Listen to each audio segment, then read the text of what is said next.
हाथियों का उपहार। राजा कृष्णदेव राय समय समय पर तेनालीराम को बहुत मूल्य उपहार देते थे। एक बार प्रसन्न होकर राजा ने तेनालीराम को 5 हाथी उपहार में दिए। ऐसे उपहार को पाकर तेनालीराम बहुत परेशान हो गया। निर्धन होने के कारण तेनालीराम 5-5 हाथियों के खर्चों का भार नहीं उठा सकता था, क्योंकि उन्हें खिलाने के लिए बहुत से अनाज की आवश्यकता होती थी।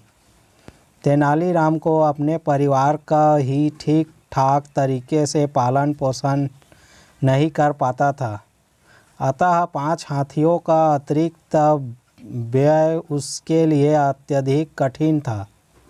फिर भी अधिक विरोध किए बिना तेनालीराम ने हाथियों को शाही उपहार के रूप में स्वीकार कर घर ले आया।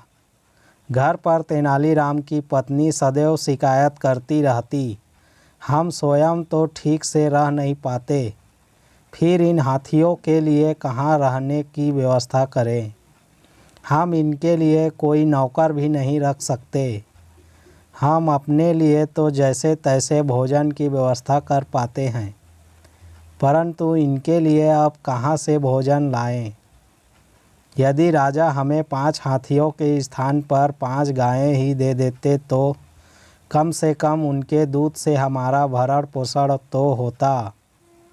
तेनालीराम जानता था कि उसकी पत्नी सत्य कह रही है। कुछ देर सोचने के बाद उसने हाथियों से पीछा छुड़ाने की योजना बना ली। वह उठा और बोला, मैं जल्दी ही वापस आ जाऊंगा। पहले इन हाथियों को देवी काली को समर्पित कर आऊं। तेनालीराम हाथियों को लेकर काली मंदिर गया और वहां उसने उनके माथे पर तिलक लगाया।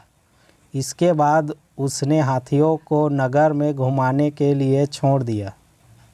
कुछ दयावान लोग हाथी को खाना खिला देते, परंतु अधिकतर समय हाथी भूखे ही रहते। शीघ्र ही वे निर्बल हो गए। किसी ने हाथियों की दुर्दशा के विषय में राजा को सूचना दी। राजा हाथियों के प्रति तेनालीराम के इस व्यवहार से अप्रसन्न हो गए।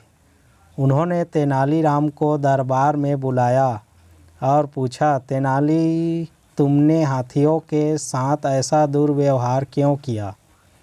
तेनालीराम बोला, महाराज, आपने मुझे 5 हाथी उपहार में दिए।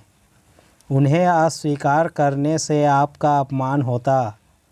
यह सोचकर मैंने उन हाथी को स्वीकार कर लिया, परंतु यह उपहार मेरे ऊपर एक बोझ बन गया, क्योंकि मैं एक निर्धन व्यक्ति हूँ।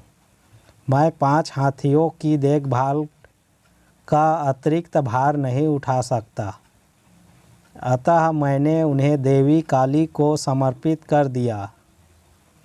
अब आप ही बताइए, यदि आप 5 हाथी के स्थान पर मुझे 5 गायें उपहार में दे देते तो वह मेरे परिवार के लिए ज़्यादा उपयोगी साबित होती। राजा को अपनी गलती का एहसास हुआ। वह बोले, यदि मैं तुम्हें गायें देता तब तुम उनके साथ भी ऐसा दुर्व्यवहार करते।